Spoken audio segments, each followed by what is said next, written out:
Bismillah. Pwyll régnait sur le Divé, un petit royaume situé à l'ouest de l'île des Hommes Forts.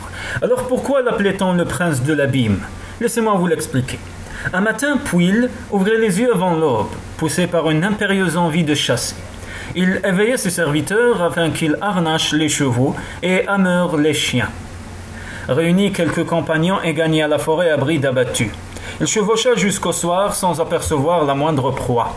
« À quoi bon s'acharner ?» lui dirent ses compagnons. « Ce jour ne nous est pas favorable. » Plus d'un, en vérité, s'inquiétait de s'être enfoncé si avant dans la forêt.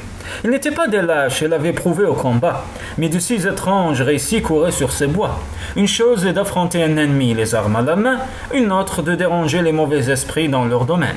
« Retournez si cela vous chante, s'écria Pwyll. Quant à moi, je ne rentrerai pas avant d'avoir forcé quelques cerfs. » Une telle fièvre brillait dans ses yeux que ses compagnons n'osèrent pas le contrarier. Nul doute que Pwyll était possédé par une inspiration divine. Resté seul, Pwyll s'enfonça au cœur de la forêt où la végétation était si serrée que la lumière filtrait à peine jusqu'au sol. À la tombée de la nuit, il entendit enfin des aboiements furieux. S'élançant dans leur direction, il tomba non sur sa meute, mais sur des chiens d'une blancheur immaculée. À l'exception des oreilles, qui avaient la couleur du sang, jamais il n'avait vu d'animaux semblables. Il ne s'attarda cependant pas à les observer, car il n'eut bientôt plus d'yeux que pour le cerf magnifique qu'ils avaient éventré. « Le sort me favorise, s'écria-t-il, je ne rentrerai pas bredouille. » Sa propre meute l'ayant rejoint, il dispersa les molosses aux oreilles rouges et s'apprêtait à s'emparer du gibier quand surgit un cavalier, tout de noir vêtu et monté sur un étalon à la robe gris-fer. Sans le saluer, l'inconnu l'apostropha. « Crois-tu digne d'un homme de ton rang de dérober la prise d'autrui ?» Puis il dut reconnaître qu'emporté par sa passion, il avait effectivement mal agi. Si l'inconnu racontait son méfait, il deviendrait un sujet de moquerie. Son peuple ne supporterait pas longtemps d'être la risée des autres nations et exigerait son abdication. Pour apaiser l'inconnu, Pwyll demanda « Que puis-je faire pour me racheter ? Parle, mais d'abord présente-toi, car comme le veut la coutume, je te dédommagerai en fonction du rang que tu occupes. Alors tu devras te surpasser, car je suis Araun et je règne sur l'abîme, où ne réussissent les morts quand ils quittent la surface de la terre. Voilà ce que je demande en réparation. Un démon me mène une interminable guerre. Son nom est Afghan, et lui aussi revendique la royauté sur l'abîme. J'ai beau le frapper, il revient toujours à la charge. Seul un brave, venu du monde des vivants, pourra le vaincre. Tu seras cet homme, pour cela tu prendras ma place et mon aspect. Dans un an, tu affronteras mon ennemi.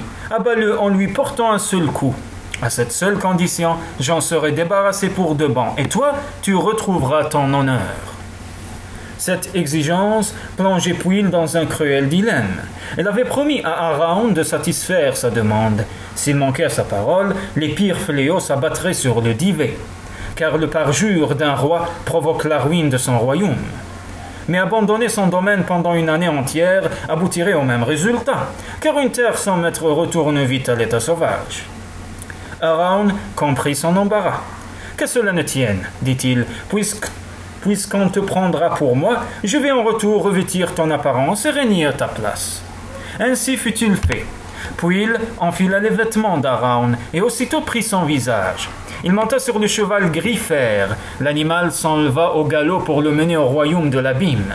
La ressemblance de Pwyll avec Araun était telle que tout le monde s'y trompa, y compris l'épouse de ce dernier. Au bout d'un an, Pwyll rencontra Afghan sur le gué, le combattit, le vainquit en lui portant un seul coup, ainsi que cela lui avait été recommandé. À peine Afghan toucha-t-il le sol, mortellement blessé, que le cheval de Pwyll prit le mort aux dents et l'emporta jusqu'à la clairière où, un an auparavant, il avait trouvé le cerf éventré. Araun l'y attendait. Ils changèrent leur tenue et regagnèrent chacun leur demeure. En revenant dans son pays, Araun constata que tous n'avaient eu qu'à se louer de Pwyll, à l'exception de sa femme. « Pourquoi, mon ami, cette tristesse sur tes traits ? Comment oses-tu me le demander alors que depuis un an tu me tournes le dos dès que nous sommes seuls ? c'est que depuis un an, l'homme que tu prenais pour moi était le roi du Divé. À la vérité, tes paroles prouvent sa droiture, car il est presque impossible de résister à ta beauté. » De son côté, Pwyll trouvait le Divé dans une prospérité sans précédent, car Arawn, en tant que maître du pays des morts, connaissait tous les secrets du monde souterrain, où les grains mûrissent pour que jaillissent les récoltes sous le soleil des vivants. Cependant, Pwyll ne voulait pas qu'on lui attribue le mérite d'un autre. Aussi réunit-il tous ses compagnons en conseil et leur raconta-t-il son aventure. Il craignait un peu leur réaction, car il lui fallait avouer sa conduite lors de la chasse fatidique. Mais se souvenant que Pwyll n'était pas tout à fait lui-même ce jour-là, ils ne doutèrent pas qu'il avait été victime d'un sortilège. Aussi ne voulurent-ils retenir de son récit que sa bravoure et son exploit. Et ils le surnommèrent en l'acclamant le prince de l'abîme.